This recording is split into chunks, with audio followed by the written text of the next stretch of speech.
We drive in silence for a short while. Amanda plays a game on her phone. I should say something. You know, sometimes when a kid gets older, they find that they have to keep things hidden from their parents. And that's okay, because sometimes that's what kids do. It's a very sweet way of and bringing that's okay. this up. But also sometimes it's good to have the parents' perspective, because, you know, maybe the parents have also dealt with similar situations. Mm-hmm. And maybe they're a little cooler than you give them credit for.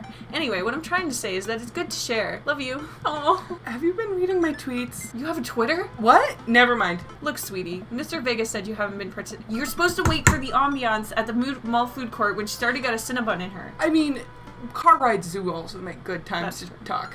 Yeah, because she can't leave. She'd have to duck and roll. That's true, but also, like, you can't be very intense because you have to focus on driving. True. Yeah. Look, sweetie, Mr. Vegas said you haven't been participating in class and that you're not turning things in. Oh, I'm fine, Pops. Senioritis and all that. Yeah, I got that hard. I thought you liked Mr. Vegas' class. It's fine. He's fine. Pull up to a stoplight and I eye Amanda. She's still texting.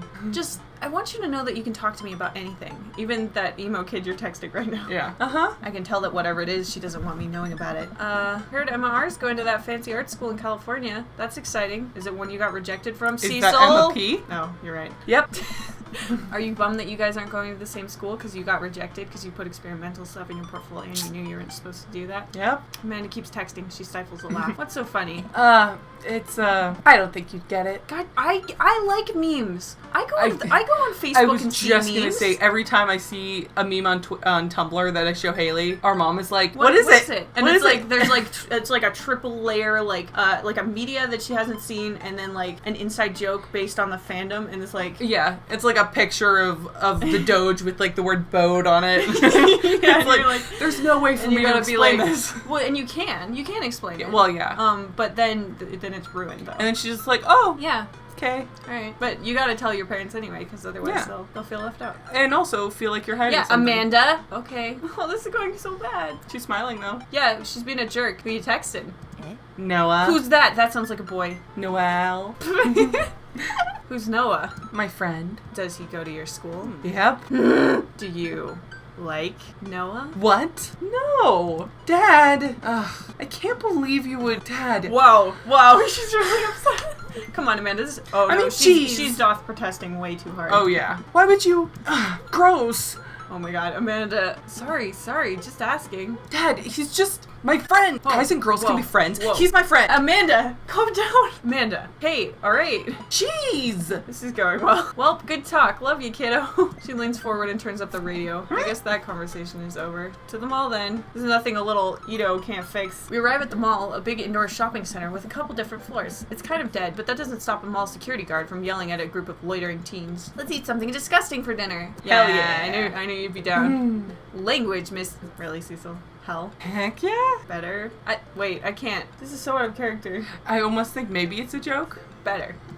It's gotta be a joke, right? Yeah. I was like, the writing has just taken a significant turn. Yeah.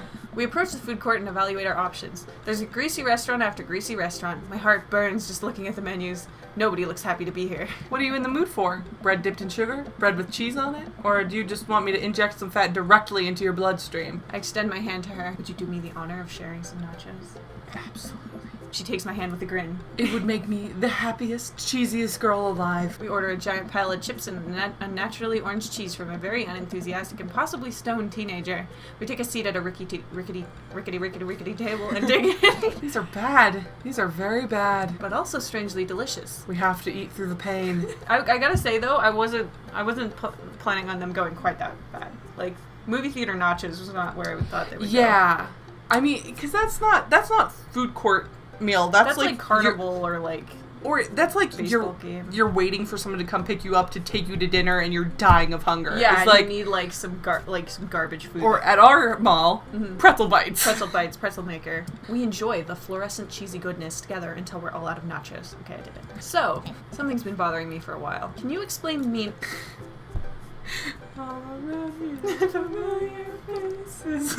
I was gonna go, what you say? That you only meant well. Can you explain memes to me? Which meme? All memes. Dad. Amanda sighs deeply and places her head in her hands. Dad. Look at how big the text box is. Dad, it's complicated. See, memes are inside jokes shared by a bunch of people that get less funny the more people do it. So the problem is, that by the time a meme gets to you, Dad, all us youths have already done the joke to death. Oh. And what's worse than that is that movies and TV and video games will try to jump on the meme train, but just based by how long it takes to make them, the meme will be long dead by the time it comes out, so it just dates it and isn't funny. You mad, bro? I went vintage. Oh, yeah. Oh shit, what up? It's your boy. It's your dad, Cecil. Dad, please. Anyway, changing the subject. My brain is so fried. Where to now? Want to go to that goth store? Hotel. Her boyfriend is working there. I spat on you a little. Sorry. I got really excited about Hot Topic.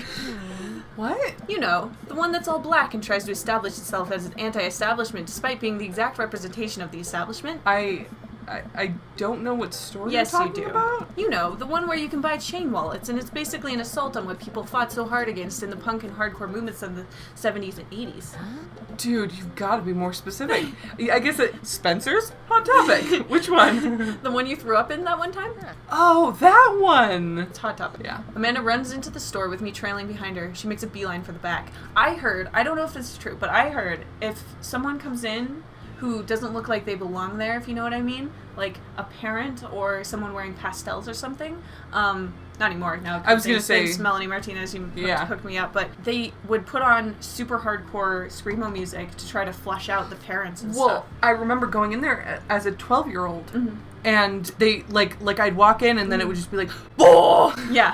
Yeah, and it would be playing something more chill like before. Yeah. And then they'd be like, all right, time for Let the Bodies Hit the Floor. And it was because they knew we didn't have any money because we were they were like, 12-year-olds. please get out. We know you're just going to look over the Naruto merchandise and not buy anything and just walk out. Yes. Amanda runs into the store with me trailing behind her. She makes a beeline for the back. There it is. You can see the outline kind of the bar. I'm so proud. Speech. Amanda. Speech. All All right, I'll do it if you stop chanting. Amanda stops immediately. Thank you all for joining us here today to commemorate an historic moment that would forever shape history. On a day very much like today, some 5 years ago, our very own Amanda Ann Addington had too much blue raspberry slushy on an outing to Is the that a mall. Juno reference? Yes, Juno it's a Juno reference. reference. After begging her father to take her to Dead Goth and Beyond to buy rainbow suspenders, she proceeded to throw up all over a display of My Chemical Romance merchandise. Her loving father then had to pay for said merchandise, which to this day remains among our possessions. Thank you. Amanda is moved. She begins clapping, slow at first, then faster and more vigorously. Several other patrons turn their head. One of them starts clapping. I bow my head. They're just like, what happened? Is 21 Pilots here? Oh my god. Oh hey, chain wallet. While Amanda busies herself looking at band t-shirts, I try to find something of interest to myself. Not much for a dad to look at in Dead Goth and Beyond. That looks so much like a baby metal outfit. Yes, it does. Right there. Yes, it does. I want it. Yeah, actually, these Manic Panic. I love the realism here. Like, Yeah. there's some real good. This is a big Bazinga shirt. I'm afraid to say. That definitely is a Bazinga shirt. Yep. Good. Strong Yeah, work. Strong what work else? back here. I don't know. I definitely think the ironic mugs are going to be the things that we would love the most. Yeah. Though, if I was actually here, I would be looking in that clearance bin. You find the weirder stuff in the clearance bin. Yeah. I'm suddenly stricken by existential fear. If there's only one number one dad, then why are there so many mugs here that say that? This whole time I thought I was the only one. If I'm not number one, where do I place on the global dad ranking charts? I have work to do. Is this Lucian? Or is it... Who could this be? Is this Goth Dad? I'm gonna presume it's Goth Dad. Look, this is very important to me. This is gonna be super fun if this is not Goth Dad. It is Goth Dad. Of course it is. I overhear a stifled argument over at the cash register. An older gentleman is carrying a garment and showing it to a bored-looking cashier with pink hair. I can see that. I don't know what to tell you, dude. I just work here. Listen, when I bought this online, the website said the blouse was Victorian inspired. However, when I received it, it clearly held the trademark of Edwardian dressage. You are too old to be shopping here. He's a historian. Goth historian. He should have been able to tell from the picture that it wasn't Victorian inspired, but Edwardian inspired. Unless it literally had, like, cross-stitched in the back, Edwardian. Do you want a coupon? I can give you a coupon. Will you leave if I give you a coupon? Is there a manager present? People have to know what they're buying. I am the manager. I see. Well, it would seem that I have outstayed my welcome. Good day, shopkeeper. Superiors will receive a strongly worded letter by post. By passenger pigeon. My passenger pigeon. But it's passenger crow because they're... Caw! Goodbye. I know, he just like flips his cape. Whatever, dude. The man whirls around and storms out, his literal coattails trailing behind him. I can't tell if they're Victorian-inspired or Edwardian in nature. I can. They must be Victorian because he got very mad about it being Edwardian. Yeah. Amanda trots up to me with a t-shirt in her hand. Oh boy, here it comes. Hey, Deadtron 5000? Yes, I'll buy it for you. Wow, that was easy. Thanks. At least it's only one this time. Amanda plops the shirt onto the counter and grins at the cashier. I love your hair. The cashier says nothing and rings Amanda up, radiating hatred. I hand her a 20. So what was that guy's deal? The cashier rolls her eyes so hard I'm worried she'll pull something. That's Damien. He's in here all the time. He's obsessed with Victorian fashion or whatever.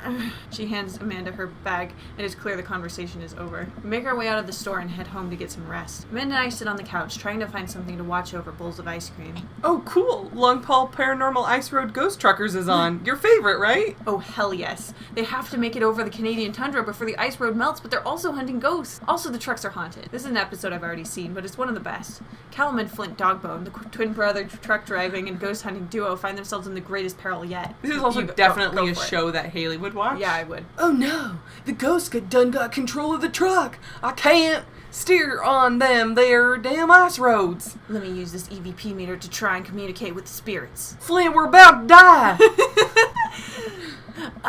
Almost got it. If you listen carefully, it sounds like it sounds like it's saying you're gonna die. That's because we're about to die. This is art. The episode ends and Amanda excuses herself to go start arguments on the internet. Oh no. I stay up. Yeah, I'm worried we've created a little bit of a shitlord. I stay up a little longer, curious about the exploits of Callum and Flint Dogbone after their disastrous ice road incident. Afterwards, I crawl into bed and get a good night's sleep. Morning, sleepyhead. I'm trying to shave my face. Don't bother me. 5 more minutes. You have never, ever let me have 5 more minutes, so get up. Oh man, Amanda, I'm sorry. Fine. We have cereal for breakfast and spend the morning putting together furniture. Amanda is much better at interpreting the tiny manuals. We're able to put it together a few shelves and one desk, but I'm pretty sure it was supposed to be a bookcase. So, you excited for the cookout today? Joseph, we're gonna be back with his kids again too. We're gonna meet the fourth one. Yeah, when we're gonna have Aaron going, oh no, Brian's gonna be there, and he's probably gonna have brought like some sort of great potluck thing. Yeah, he's gonna have like a super dope casserole, and we're gonna have like 3 packets of Kraft cheese. He's gonna have like brought like organic popsicles that taste amazing somehow. Oh yeah, like a yogurt blueberry like pomegranate blend. Definitely beef up my grilling skills. I see this as a learning opportunity. If I can snake some hot grill tips, I think we can consider it a success. Don't you want to meet some of the other people in the neighborhood? Who do we have left to meet? I don't think anybody. Yeah, I don't think so. I'll probably end up standing uncomfortably in the corner with a plate of food and hope that no one talks to me. Dad, you're a beautiful work in progress. We will get that butterfly to emerge from the cocoon, the social butterfly. Well, we better start getting ready. We definitely don't want to be late. What? No, we have to be fashionably late. Who shows to a cookout on time? That's a good point. You know what? We're going early, just because you said that. No, Cecil. I head out the door and Amanda reluctantly follows. We walk across the street to Joseph's house with a store-bought veggie plate. I'm a terrible cook if it doesn't involve a grill. I mean, he was that guy. Yeah, that's not the weakest link. Like, he didn't bring, like, a he bag of bought marshmallows. A salami plate. Ooh, nobody likes a sweaty cheese. Yeah, sweaty salami or, like, and cheese plate. Half, like, pre-opened, half-eaten salami tray. Yeah, like, you can see, like, the dents in the bag where someone, like, jammed their hand in there in the middle of the night because they were really hungry.